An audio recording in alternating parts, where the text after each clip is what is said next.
무더위에 잘 지내고 계십니까? 8월 첫째 주일 아주 삼복더위 제일 한복판에 있습니다.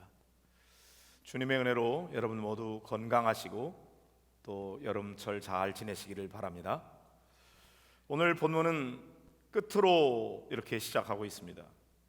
뭔가 이제까지 바울 사도가 이 빌립보서를 통해서 전한 여러 권면의 말씀들이 있는데 마지막으로 뭔가 권면하는 내용을 덧붙이는 그런 내용이 기록되어 있는 것이죠. 앞에 부분에 보면은 이 빌립보 교회에 서로 갈등과 다툼이 있는 것을 보면서 바울 사도가 안타까운 마음으로 여러분들은 하늘의 시민권을 가진 자가 아닙니까? 그걸 상기시키면서 주 안에서 같은 마음을 품으십시오. 그렇게 권면했죠. 주 안에서 항상 기뻐하십시오. 그리고 관용을 모든 사람에게 베푸십시오. 주님 오실 날이 가깝지 않습니까? 염려, 걱정거리 많은 삶 속에 살지만 그러나 염려하기보다는 하나님 앞에 감사하며 기도하는 삶을 사십시오. 그런 권면도 했습니다. 이제 끝으로 이렇게 기록하고 있는 것은 바울이 이 편지에서 전하고 싶은 마지막 권면의 말씀이라고 할 수 있겠죠. 그동안 여러 가지 권면을 했는데 그 중에서 내가 다시 한번 재차 더 강조하고 싶은 내용도 있겠고 미처 다 하지 못한 말 중에서 요거는 내가 조금 더 보충하고 싶다, 그런 마음에서 이 마지막 부분을 쓰고 있는 것입니다. 그러니까 바울은 지금 끝으로 이렇게 말한 것은 이제 대단히 중요한 하나의 결론을 더 내고자 하는 그런 의도에서 시작하는 말입니다. 그리고 오늘 요 두 절에 나오는 제일 마지막 부분에는 이렇게 결론을 내고 있습니다. 그리하면 평강의 하나님이 너희와 함께 계시리라. 어떻게 하면은 하나님의 평강의 하나님이 함께 하실 건지 그 비결을 말하고 있는 것이죠. 여기 특별히 평강의 하나님이라는 말을 강조하고 있습니다. 7절에는 뭐라 그랬죠? 7절에는 하나님의 평강이 그리스도 예수 안에서 너희 마음과 생각을 지키시리라 그랬어요. 그리고 여기 9절에는 보면은 평강의 하나님이 너희와 함께 계시리라. 자, 하나님의 평강 또는 평강의 하나님, 이런 말을 강조하고 있는 것을 보면은 바울 사도는 지금 다툼과 갈등이 많이 있는 이 빌립보 교회 성도들에게 평강이 필요하다는 것을 강조하고 있는 것이죠. 구호가 있는 곳에 진실이 없다, 그런 말이 있어요. 구호를 자꾸 외치면은 그게 없기 때문에 강조하고 있다는 거죠. 우리 서로 사랑합시다 그러는 구호가 막 있으면 사랑 안 하기 때문에 사랑하자고 그러는 거예요. 하나 됩시다 그러면 너무 분리돼 있으니까 하나 되자고 그러는 거예요. 전도합시다 그러면 전도를 자꾸 안 하니까 전도하자고 강조하는 거죠. 그런 면에서 보면은 여기 평강의 하나님 또는 하나님의 평강, 이런 말을 자꾸 하고 있는 걸 보면은 빌립보 교회에 평강이 필요한데 평강이 없기 때문에, 그래서 이거를 강조하고 있다고 볼 수가 있습니다. 이스라엘 사람들이 아주 중요하게 여기는 말은 평강입니다. 이스라엘 사람들이 인사를 뭐라 그러죠? 샬롬이라 그래요. 샬롬. 그건 하나님의 평강을 말하는 것입니다. 그냥 전쟁하지 않는 휴전 상태 같은 게 평강이 아니고요. 이 평강은 하나님이 주셔서 하나님의 은혜 안에 있는 사람만이 누릴 수 있는 샬롬, 평강을 말하는 것이죠. 그래서 어떤 분이 이 샬롬을 이렇게 설명했어요. 풍선에 바람을 불면은요, 바람을 불어넣으면은 풍선이 막 뻥그렇게 일어나잖아요. 그러다가 바람을 한 번만 더 집어넣으면 빵 하고 터지는 거죠. 그런데 그 뻥 하고 터지기 직전의 상태, 충만한 상태, 완벽한 상태, 그거를 샬롬이라고 그런다 이거죠. 그러니까 하나님의 은혜로 우리가 누릴 수 있는, 하나님만이 주실 수 있는 그런 평화, 그게 충만한 상태를 샬롬이라고 그러는데, 이스라엘 사람들은 많은 전쟁이 있었거든요. 외침이 많이 있었어요. 그래서 샬롬을 그렇게 사모했어요. 그래서 늘 사람들에게 샬롬, 우리나라 사람들은 뭐라 그러죠? 밤새 안녕하셨습니까? 별거 없으셨습니까? 또 어떤 때는 진지 잡수셨습니까? 얼마나 못 먹었으면. 이스라엘 사람들은 샬롬이 인사였어요. 자, 여기 샬롬이 너무나 중요한 주제였죠. 지금 우리나라도 그런 것 같아요. 지금 여러분의 심령 속에, 여러분의 가정 안에, 혹은 여러분의 목장과 선교회 안에, 여러분 직장 속에, 이 나라와 민족 가운데 하나님의 샬롬이 임하기를 간절히 소원합니다. 특별히 남북 간에, 한일 간에 지금보다 더 하나님의 샬롬을 간절히 원하는 때가 또 있었을까 할 정도로 지금 대단히 위기 가운데 있습니다. 하나님, 이 민족에게 샬롬을 주시옵소서, 이렇게 기도하는 여러분들이 되시기를 바랍니다. 자, 오늘 본문은 그리하면 평강의 하나님이 너희와 함께 계시리라, 이렇게 끝나고 있죠. 어떻게 하면 평강의 하나님이 함께 하신다는 건가? 여기에 평강의 하나님이 그들과 함께 계실 수 있는 방법 또는 비결, 그것을 말하고 있다고 할 수가 있겠죠. 어떻게 하면 평강의 하나님이 함께 하실까요? 첫째는 생각하라, 이겁니다. 이러이러한 생각을 하면은 평강의 하나님이 함께 하신다, 그런 얘기죠. 평강의 하나님이 함께 하시기 위해서 생각을 바르게 해야 된다 하는 걸 강조하고 있는 겁니다. 여러분은 무슨 생각을 하면서 살고 있습니까?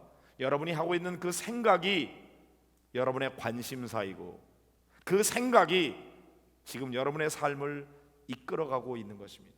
그 생각이 여러분의 삶을 통제하고 있는 것입니다. 그러니까 어떤 생각을 하면서 사느냐 하는 것은 여러분의 삶에 대단히 결정적인 영향을 미치고 있다는 것을 기억해야 합니다.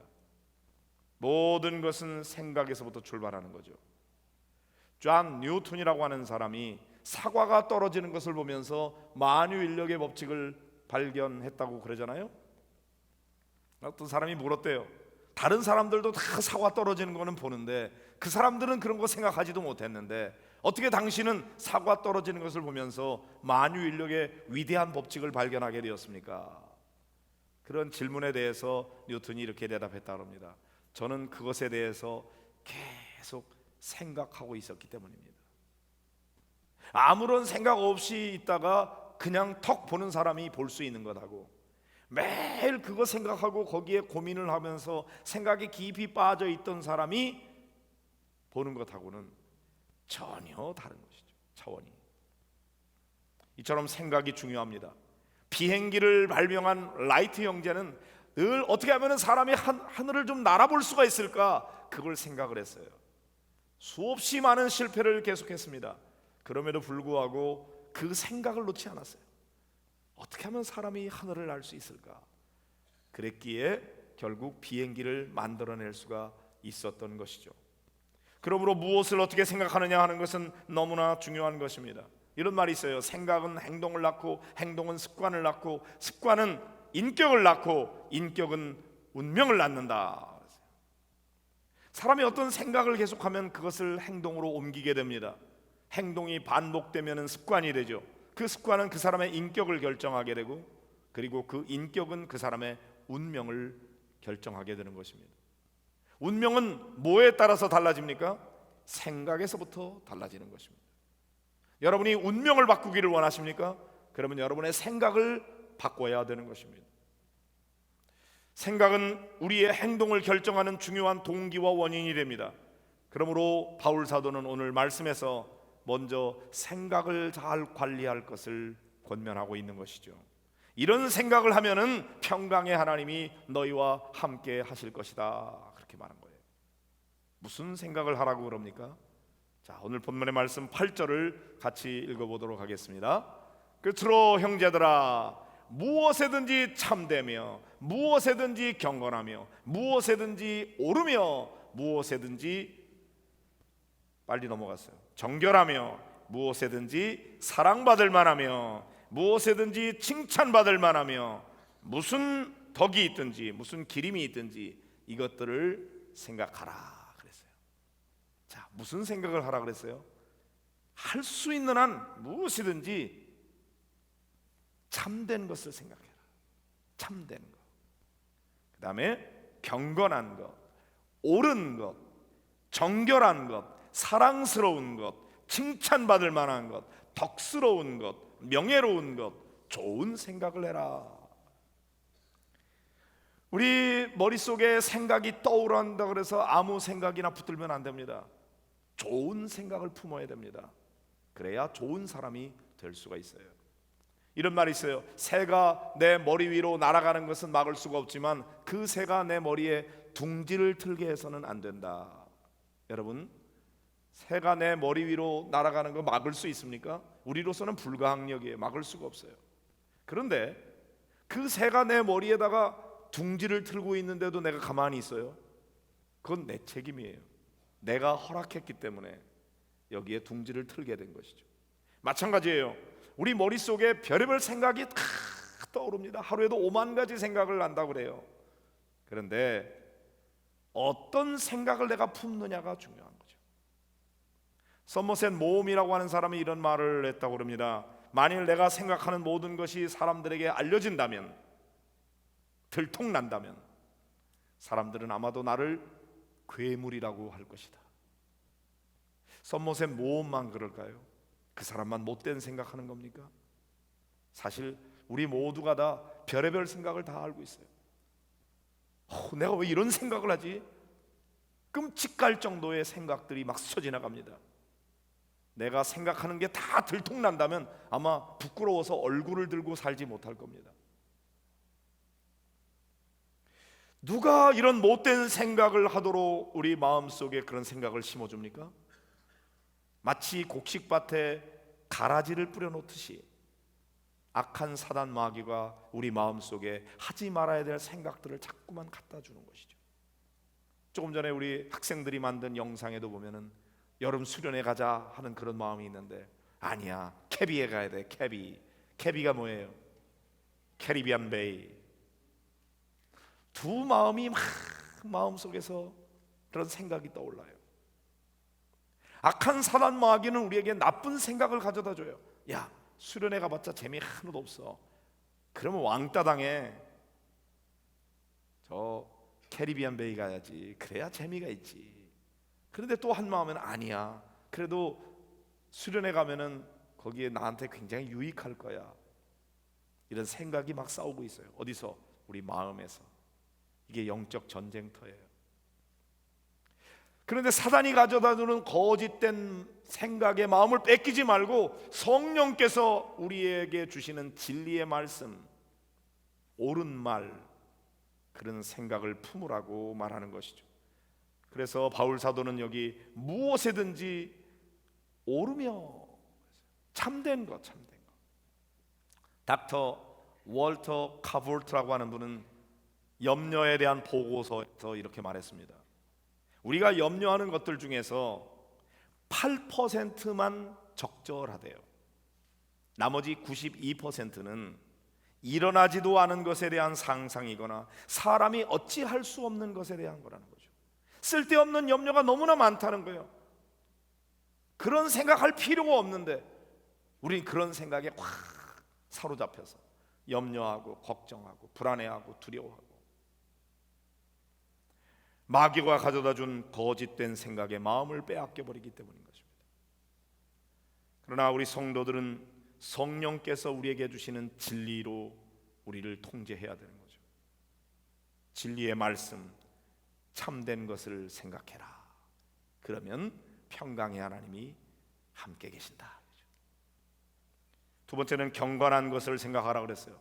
경건한 것은 하나님과 우리와의 관계를 돈독하게 할 수 있는 것들을 말하는 거죠. 사람들로부터 존경받을 만한 것을 말하는 거예요. 덕스러운 것을 이야기하는 것입니다. 하나님의 말씀과 기도에 관한 것, 그런 걸 자꾸 생각하라는 거죠. 옳은 것을 생각하라 그럽니다. 항상 정의로운 것을 생각해라. 그런데 우리는 정의로운 것보다는 뭐를 생각하죠? 어떻게 하는 게 나한테 이익이 될까? 어떻게 하면 나한테 손해가 되나? 그 이익과 손해에 대한 생각을 너무 많이 해요. 그래서 이익의 눈이 어두워 부정한 것을 생각하게 되는 것이죠. 그러나 성경은 우리에게 말씀합니다. 나한테 무엇이 이익이 되고 손해가 되느냐 하는 것보다 더 중요한 건 무엇이 옳으냐, 무엇이 그르냐 하는 걸 분별할 수 있어야 된다는 것이죠. 정결한 것을 생각하라고 합니다. 이것은 도덕적인 순결을 가리키는 말입니다. 성적으로 불결한 유혹이 끊임없이 우리에게 다가오고 있지만 우리는 정결한 것을 생각해야 된다. 생각을 불결한 데 빼앗기면 성적으로 타락한 행동을 하게 되는 것입니다. 왜요? 자꾸 그 생각을 했기 때문인 것이죠. 사랑할 만한 것을 생각하라. 그래서 아름답고 매력적인 걸 자꾸 생각해야 돼요.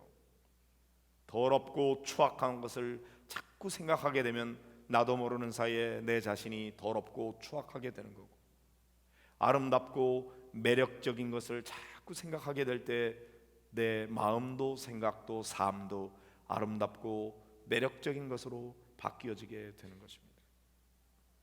칭찬받을 만한 것을 생각하라 그럽니다. 좋은 평판을 들 수 있는 것. 그래서 어떻게 하면은 하나님 앞에 또 사람들에게 칭찬 들을 수 있을까? 그걸 자꾸 생각하면 칭찬받을 만한 그런 일들을 하게 되는 것이죠. 이런 생각을 자꾸 하게 되면 평강의 하나님이 너희와 함께 계시리라, 이렇게 말씀하는 것입니다. 우리에게는 순간순간 못된 생각들이 자꾸 스쳐 지나갑니다. 미워하고 시기하고 질투하고 때로는 비판하고 헐뜯고, 그리고 어떤 경우에는 남을 공격하고 넘어뜨리려고 하는 그런 생각들이 자꾸만 우리에게 떠오릅니다. 나를 마음 아프게 만들고 나에게 손해를 끼친 그런 사람에 대해서 내가 가만두나 봐, 하여튼 너 나한테 한번 작살 날 줄 알아, 이런 생각을 자꾸 하고 그걸 키우게 되면은 나중에 기회가 올 때 내가 행동으로 옮겨버리게 되는 것이죠. 그러나 그러한 생각들이 우리의 마음을 사로잡지 못하도록 해야 합니다. 반대로 참되고 옳고 정결하고 사랑받을 만하고 칭찬받을 만하고 경건한 것들, 그런 것들을 자꾸 생각하라는 것입니다. 여러분, 나쁜 생각을 없애려고 노력하기보다 좋은 생각을 자꾸 하면 돼요. 이 옳은 생각은 어떻게 할 수 있을까요? 매일매일 하나님의 말씀을 묵상하면서 하나님 앞에 기도하면서 이 생각을 내 마음에 품는 거예요. 그 다음에 두 번째는 행하라입니다. 내적인 태도와 외적인 행동은 둘로 나뉠 수가 없습니다. 생각을 바로 하면 바른 삶을 살게 되고, 생각을 그릇되게 하면 그릇된 삶을 살게 되는 것입니다. 죄를 지으면 불안하게 되고 죄를 용서받으면 평화를 누리게 되는 것입니다. 염려를 이기는 비결이 무엇입니까? 염려 안 하려고 막 노력하는 게 아니라 바른 삶을 살면 되는 거예요. 올바른 삶을 살지는 아니하고 염려 안 하려고만 노력해요. 그게 안 돼요. 어떤 공간을 진공 상태로 만들려고 하기보다 갖다 물을 부어버리면, 컵이 있잖아요, 이 안에 염려 없이 싹 염려를 없애려고 그러기보다 물을 갖다 부으면 공기가 싹 사라지고 여기에 채워지는 것처럼 좋은 생각을 갖다 심으면 나쁜 생각은 물러가게 돼 있어요. 염려, 걱정 어떻게 없애요? 바른 삶을 살면 돼요. 아무리 좋은 생각을 했다고 할지라도 그것을 행하지 않는다면 아무런 역사는 일어나지 않습니다. 뭘 행하라고 말하고 있습니까? 9절의 말씀을 같이 보겠습니다. 같이 볼까요? 너희는 내게 배우고 받고 듣고 본 바를 행하라. 그리하면 평강의 하나님이 너희와 함께 계시리라 그랬습니다. 지금까지 바울에게서 배운 게 있잖아요. 바울은 그들에게 천천히 가르치려고 했어요. 너희들 내게 배운 거 있지? 배운 대로 해. 그런 얘기죠. 받은 거 있지? 바울에게 뭘 받았을까요? 사랑을 받았고 진리를 마음으로 받았어요. 너희들이 받은 게 있어? 그대로 해.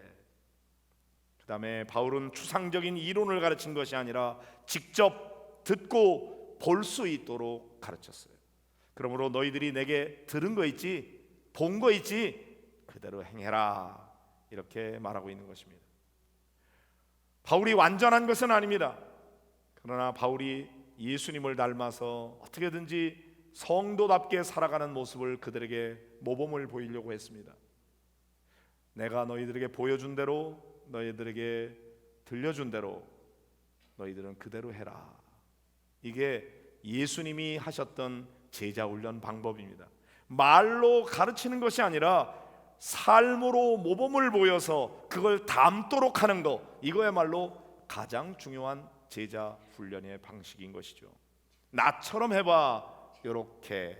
그리고 예수님께서 모범을 보여주시는 거예요. 특별히 예수님께서는 인자는 섬김을 받으려 온 것이 아니고 섬기기 위해서 왔다, 너희들도 섬김을 받으려고 하지 말고 섬기는 자가 되어라, 이렇게 가르쳐 놓고는 그 다음에는 해봐, 그게 아니라 보여주셨어요. 제자들의 발을 씻어주셨잖아요. 요한복음 13장 13절부터 15절을 같이 읽어보도록 하겠습니다. 너희가 나를 선생이라 또는 주라 하니 너희 말이 옳도다. 내가 그러하다. 내가 주와 또는 선생이 되어 너희 발을 씻었으니 너희도 서로 발을 씻어주는 것이 옳으니라. 내가 너희에게 행한 것 같이 너희도 행하게 하려 하여 본을 보였노라. 주님께서 내가 너희에게 행한 것처럼 너희도 하라고 내가 본을 보인 거야. 너희들 이렇게 해봐. 제자들의 발을 씻어주셨어요. 여러분, 심지어 누구의 발까지 씻어줬어요? 가룟 유다의 발까지. 예수님을 배반하고 예수님을 팔아버린 그러한 못된 원수 가룟 유다의 발까지 씻어주시면서 내가 너희들을 이렇게 섬긴 것처럼, 선생이 제자의 발을 씻어준 것처럼 너희들도 그렇게 해, 이렇게 가르쳐 주신 거죠. 바울은 빌립보서 3장 17절에서 뭐라고 그랬습니까? 다시 한번 보실까요? 형제들아, 너희는 함께 나를 본받으라. 그리고 너희가 우리를 본받은 것처럼 그와 같이 행하는 자들을 눈여겨보라 그랬어요. 나를 본받아. 바울이 완벽해서가 아니에요. 바울의 그 마음의 태도를 닮으라는 거죠. 고린도전서 11장 1절에는 이렇게 말씀하고 있습니다. 같이 보실까요? 내가 그리스도를 본받는 자 된 것 같이 너희는 나를 본받는 자 되라. 바울의 모델은 누구예요? 예수님이에요. 너희들은 나를 모델로 삼아 내가 부지런히 예수님을 본받는 것처럼 너희들도 나를 본받는 자가 되라, 이렇게 말합니다. 듣고 본대로 하라 이거죠. 아무리 좋은 가르침이라도 내가 할 수 없는 거, 나는 못하는데 넌 해봐, 그거는 교육이 아니에요. 내가 한 만큼 너도 한번 해볼래? 그래야 할 수 있는 거죠. 여러분, 보여주는 게 얼마나 중요한지 몰라요. 교육에 있어서 가장 중요한 건 보여주는 거예요. 자녀 교육에 있어서 부모가 가장 잘하는 건 모범을 보이는 거예요. 그런데 부모들이 자녀들에게는 공부하라 그래놓고 부모는 공부하는 걸 보여주질 않아. 엄마는 TV 볼 테니까 넌 들어가서 공부해라. 그러면 교육이 안 돼요. 엄마는 성경 볼게, 너도 와서 공부해라. 같이 봐야 돼요. 여러분, 말로 아무리 가르쳐도요 교육이 잘 안 됩니다. 제가 여러분 강조해서 여러분들 잘 아실 거예요. 정직해라, 진실해라, 이렇게 말로 가르치는 거, 그렇게 가르쳤다고 애들이 정직해지는 게 아닙니다. 내가 어떤 상황에도 그 정직을 실천하는 모습을 보여줘야 돼요. 그런데 전화가 따라랑 왔는데, 야, 엄마 없다 그래라. 아빠 없다 그래. 그러면은 지금까지 아무리 교육을 해서 정직해야 된다, 진실해야 된다 많이 가르쳤어도 그건 싹 사라져버리고 없다 그래, 이게 강력한 교육이 되는 것입니다. 왜요?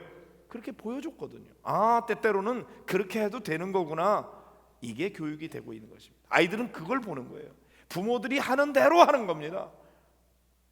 그러니까 부모가 어떤 것을 보여주느냐가 중요한 건데, 영적인 부모도 마찬가지예요. 바울 사도가 너희들이 듣고 본 대로 해, 그렇게 할 수밖에 없는 거죠. 목장에서 하는 제자 훈련이 가장 강력한 이유는, 목장에서는 쇼를 부릴 수가 없어요. 한두 번은 돼요. 속일 수 있어요.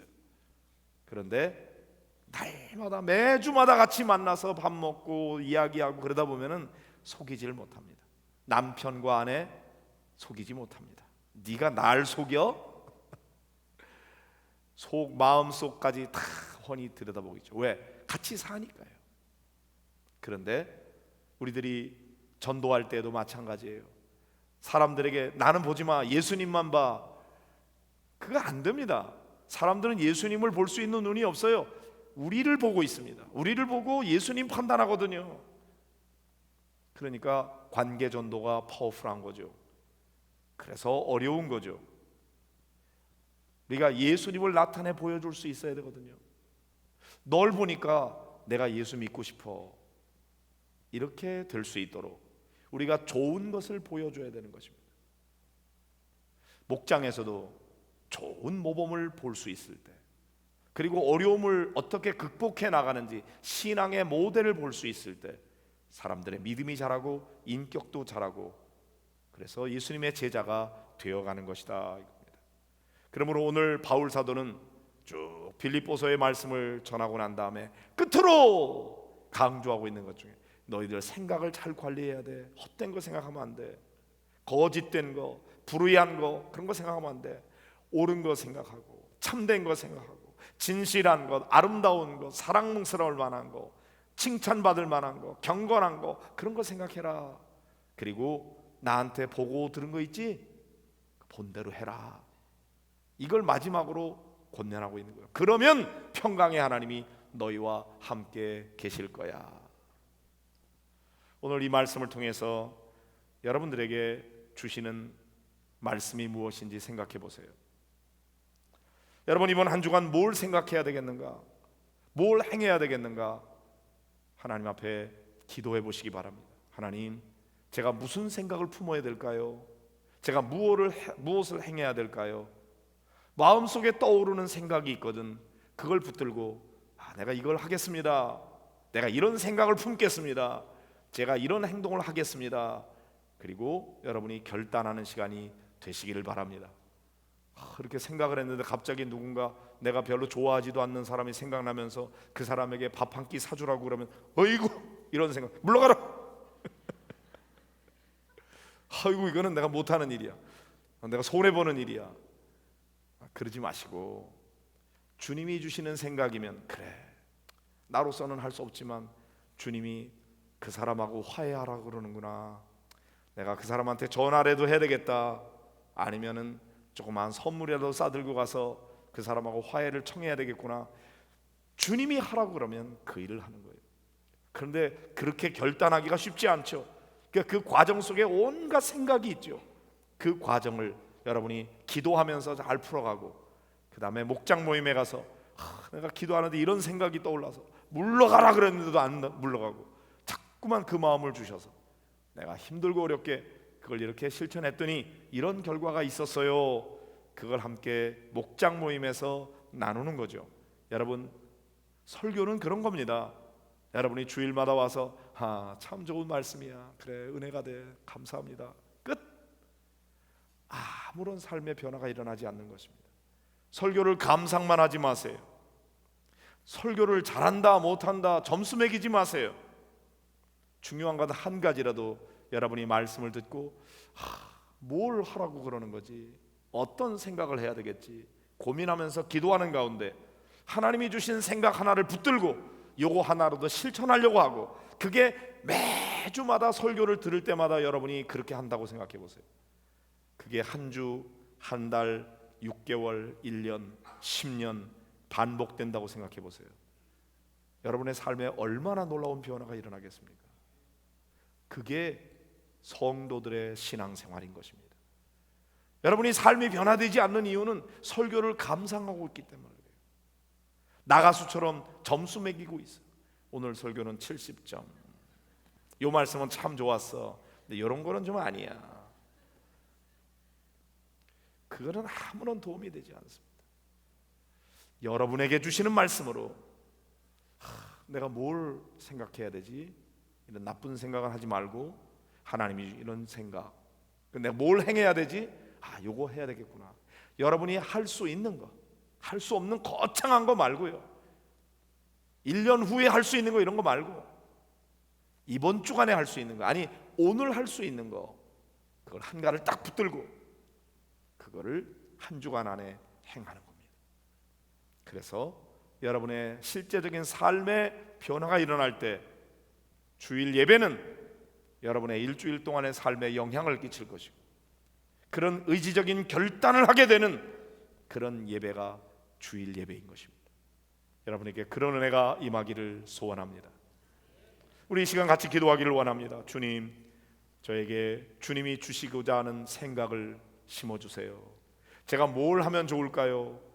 주님이 주시는 말씀하시는 행동을 붙들게 해주세요. 한 가지라도 실천할 수 있게 해주세요. 그걸 다 완성하지 못하면 시도라도 할 수 있게 해주세요. 이 시간 주님 저에게 말씀해 주세요. 우리 다 같이 함께 기도하도록 하겠습니다.